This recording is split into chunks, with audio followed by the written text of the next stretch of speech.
Bab 734. Kali ini, sangat sedih.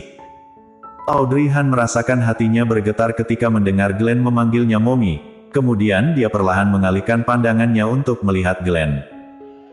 Wajah lelaki kecil itu tampak memerah karena kegembiraan, matanya penuh cahaya, juga sangat merindukan sesuatu.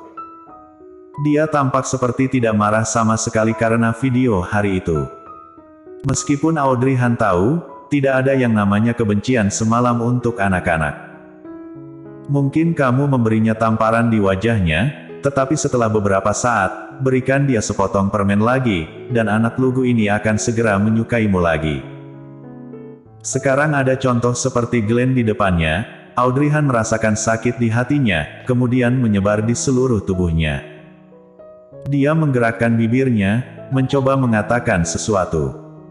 Glenn tiba-tiba bergegas maju dan memeluk leher Audrey Han dengan penuh semangat. Audrey Han membeku di tempat, merasakan lengan lembut lelaki kecil itu di lehernya. Kemudian tangan kecilnya dengan lembut menyentuh belakang lehernya. Lelaki kecil itu berkata dengan lembut, "Mommy, Glenn sangat merindukanmu." Audrey Han. Dia perlahan mengangkat kepalanya, saat jarinya yang gemetar ingin jatuh di punggung pria kecil itu. Si kecil tiba-tiba berkata, "Mommy, apakah kamu bersedia mempedulikan Glenn lagi sekarang?"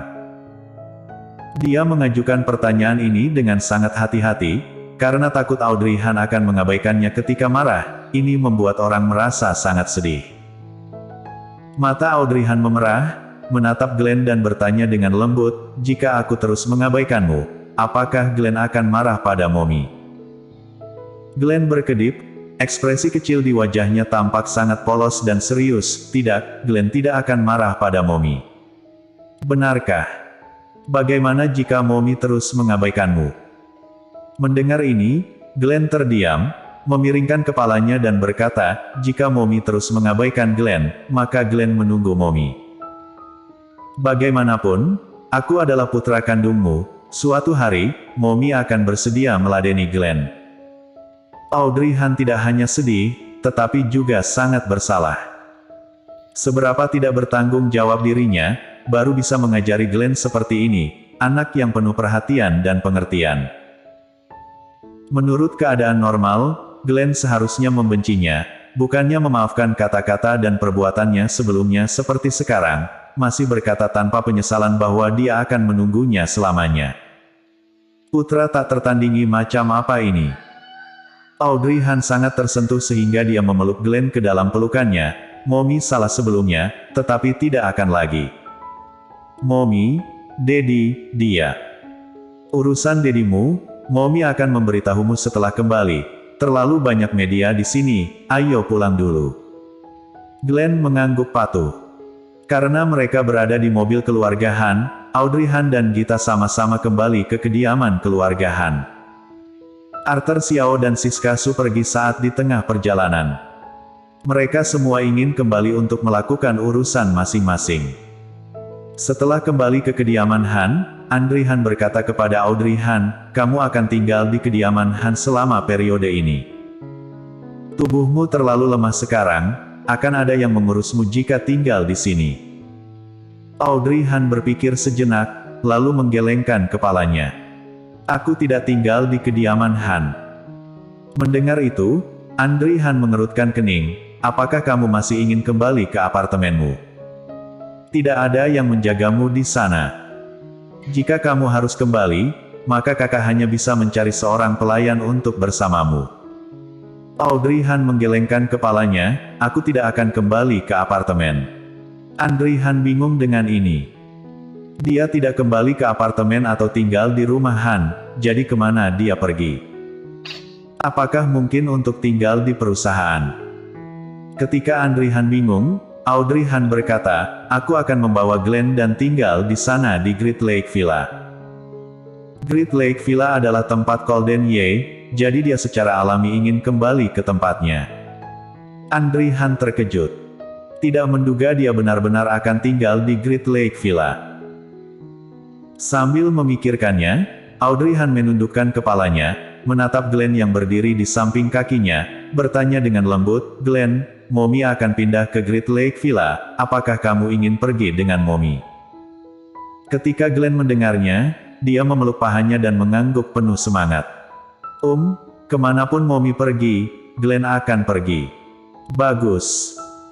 Audrey Han menyentuh kepalanya, lalu mengangkat kepalanya. Kakak, setelah makan malam-malam ini, biarkan Paman Nan membawa kami ke Great Lake Villa.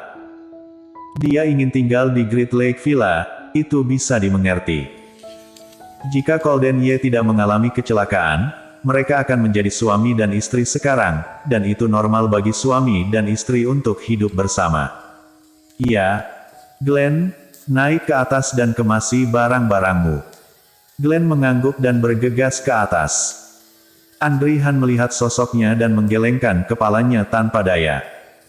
Pria kecil ini berubah memberontak begitu cepat, tidak memikirkan siapa yang merawatnya akhir-akhir ini ketika mominya mengabaikannya. Ketika pergi, bahkan tidak merasa enggan. Selalu merasa bahwa sebagai pamannya benar-benar diabaikan. Setelah makan malam, Paman Nan mengantar Glenn dan Audrey Han ke Great Lake Villa. Orang yang paling bingung adalah Gita, dia tidak ada hubungannya dengan Golden Ye, dia tidak bisa tinggal di Great Lake Villa dengan Audrey. Dia juga tidak bisa tinggal di rumah keluarga Han.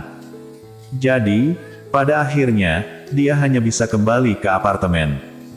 Ketika Paman Nan menurunkannya dari mobil, Gita masih menatap Audrey Han dengan sedih. Audrey, apakah kamu benar-benar tidak keluar dari mobil dan tinggal bersamaku? Aku tinggal di kamar yang begitu besar sendirian, aku takut. Audrey Han, kamu sudah dewasa, apa yang ditakutkan? Bagaimana dengan orang dewasa, rumah sebesar itu, hidup sendiri selalu takut, atau kamu membiarkan Glenn? Tidak, jika takut, silakan pergi mencari kakakku, ayo pergi Paman Nan. Paman Nan mengangguk ke arah Gita, kemudian pergi, meninggalkan Gita berdiri di sana. Gita terlalu marah. Audrey jahat, ternyata menyuruhnya mencari kakaknya jika takut. Apakah dia berani mencarinya? Great Lake Villa. Sejak berita Golden Ye menyebar ke seluruh kota utara, semua orang di Great Lake Villa juga tahu. Saat ini mereka sangat sedih, tetapi masih terus bekerja. Bagaimanapun, mereka masih menerima gaji. Saat itu sudah malam. Melihat sebuah mobil datang ke sisi ini, mereka yang menjaga gerbang Great Lake Villa menjadi serius. Mobil berhenti di gerbang Great Lake Villa, pintu terbuka. Audrey Han keluar dari mobil bersama Glenn. Beberapa penjaga gerbang segera menyapanya dan berteriak dengan penuh semangat, "Nyonya muda. Nyonya muda. Tuan muda Ye, dia." Audrey Han memotongnya, "Tolong, ada barang bawaan di bagasi, tolong ambilkan untuk kami, terima kasih." Dia tidak mengatakan apa-apa tentang Golden Ye. Tetapi raut wajah dan tubuhnya yang semakin kurus, telah membuat semua orang melihat keadaan buruknya.